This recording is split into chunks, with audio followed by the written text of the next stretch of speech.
করে দেওয়া হয়েছে, জানো 26,000 টাকা আমি সর্বপ্রথম রাজ্য সরকারকে দোষ দেবো, কারণ রাজ্য সরকার যে তথ্য বারবার কোর্ট চেয়েছে দিতে ব্যর্থ হয়েছে। একবার রাজ্য সরকার যে সংখ্যা দিচ্ছে 4,000-এর অধিক, 4,000 প্লাস, আপনার এসএসসি দিচ্ছে আপনার 5,000 প্লাস মতো, পর্ষদ দিচ্ছে 6,000 প্লাস, আবার সিবিআই এর হাতে যে তথ্য ঘেটে পার করেছে সেখানে 8,000 প্লাস দুর্নীতিগ্রস্ত আছে। তো রাজ্য সরকারের এই যে রাজ্য সরকার এসএসসি পরিষদ, এটা তো রাজ্য সরকারেরই সাথে যুক্ত। এরা ভুল তথ্য পরিবেশনের ফলে এই দিন দেখতে হলো। হঠাৎ মামলা হলো, হঠাৎ রায়, এই ধরনের ব্যাপার নয়। দীর্ঘদিন ধরে মামলা চলছে। কলকাতা হাইকোর্টে মামলা চললো, তারপর হাইকোর্টের ডিভিশন বেঞ্চের অর্ডার চ্যালেঞ্জ করে সুপ্রিম কোর্টে গেল। সুপ্রিম কোর্ট গিয়ে বারবার বলছিল যে সেগ্রিগেশন করতে, অর্থাৎ পৃথকীকরণ, যে কারা দুর্নীতিগ্রস্ত আর কারা বৈধ পন্থে চাকরি পেয়েছে। কিন্তু রাজ্য সরকারের যেই উইংস গুলো আছে তারা এই চুরিটাকে, যারা শাসকের থেকে যারা চুরি করেছে, এই চোরগুলোকে না এক্সপোজ হয়ে যায়, এই চোরগুলোকে বাঁচানোর জন্য যারা মেধার ভিত্তিতে চাকরি পেয়েছে তাদেরকে আজকে বলিদান, তাদের কাছে বলি দিল। এর বিরুদ্ধে আমরা, এর জবাব রাজ্য সরকারকে দিতে হবে অবিলম্বে। যে বা যারা এর সাথে যুক্ত তাদেরকেও সর্বোচ্চ শাস্তির আমি দাবি জানাচ্ছি। রাজ্য সরকার কোনোভাবেই এড়িয়ে যেতে পারে না।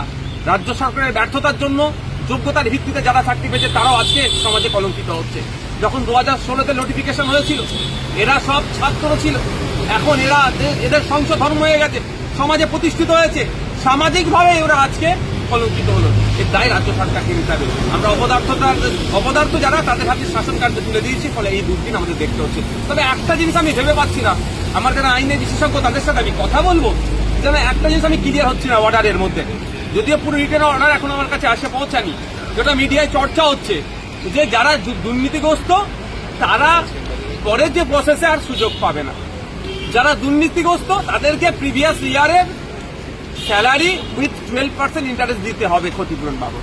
তো তাহলে যদি এটা দুর্নীতিগ্রস্তদেরকে স্পেসিফিকেশন করে দেওয়া হয়, তাহলে প্যানেল বাতিলের ক্ষেত্রে ওদেরকে বাদ দিলেই তো হয়ে যেত। এটা আমার স্বাভাবিক, মানে ছোট্ট জ্ঞান, আমি আইনের বিশেষজ্ঞ নয়।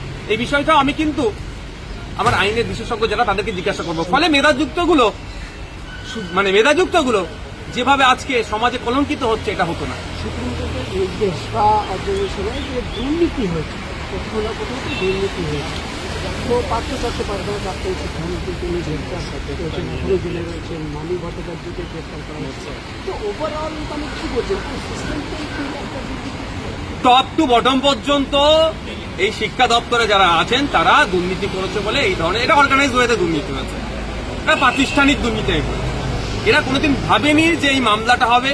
শেহাবুদ্দিনের মামলাটা হয়েছিল, কলকাতা হাইকোর্ট থেকে সুপ্রিম কোর্ট যাবে, সুপ্রিম কোর্টে এই অর্ডার দিয়ে দেবে, এরা ভাবতে পারেনি। ফলে দুর্নীতি করে বুক ফুলিয়ে উঠবে। যখন এদেরকে আছে গিয়ে বলতো যে আমাদের অন্যায় হয়েছে, এদের দপ্তরের আধিকারিকরা বলতো যে জাহান নামে জেগে যা তোরা, এই ধরনের বলে তাকে তাড়িয়ে দিয়েছে। এরা যখন প্রতিবাদ করেছে, শান্তিপূর্ণ প্রোটেস্ট করেছে, কলকাতা পুলিশকে দিয়ে বা বিভিন্ন রাজ্য সরকার প্রশাসনকে দিয়ে এদের উপরে মিথ্যা মামলা অত্যাচার করেছে। এরা ভেবেছিল বুক ফুলিয়ে ঘুরবো, কিচ্ছু করতে পারবে না। কিন্তু আইনের প্রতি আমাদের ভরসা আস্থা আছে, সে আইনের মাধ্যমে আজকে বিচার পেয়েছে।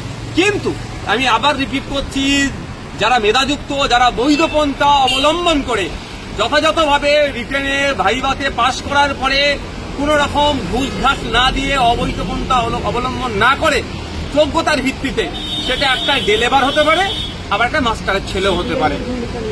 তারা যারা চাকরি পেয়েছে তারা আজকে সমাজের কাছে কি চোখে তাদেরকে আমরা খারাপ নজরে দেখছি, এর দায়টা কিন্তু নিতে হবে। যারা মেধাযুক্ত তাদেরকেও যেভাবে ট্রিট করা হচ্ছে আজকের ডেটে, এর দায়টা রাজ্য সরকারকে নিতে হবে। আমি মেধাযুক্তদের বলবো, প্রস্তুত নিন, গণতান্ত্রিক পন্থাতে সরকারের কাছে এটা বুঝে নিতে হবে। আমি সন্তোষজনক নয়, একের পর এক চাকরি চুরি মামলাতে সব জামিন হয়ে যাচ্ছে। এবার তো কোনোদিন শুনবো পার্থবাবু জামিন হয়ে গেছে, বিশ্বাস নেই। যেভাবে একটা সেটিং করে চলছে BJP Trinamool, CBI success rate দেখুন, সিবিআই কি করছে? এতদিন এই মামলা যেত, এই মামলাটা বলে বলছি না, বিভিন্ন মামলার ক্ষেত্রে বলুন, এসব টাইম কি হচ্ছে।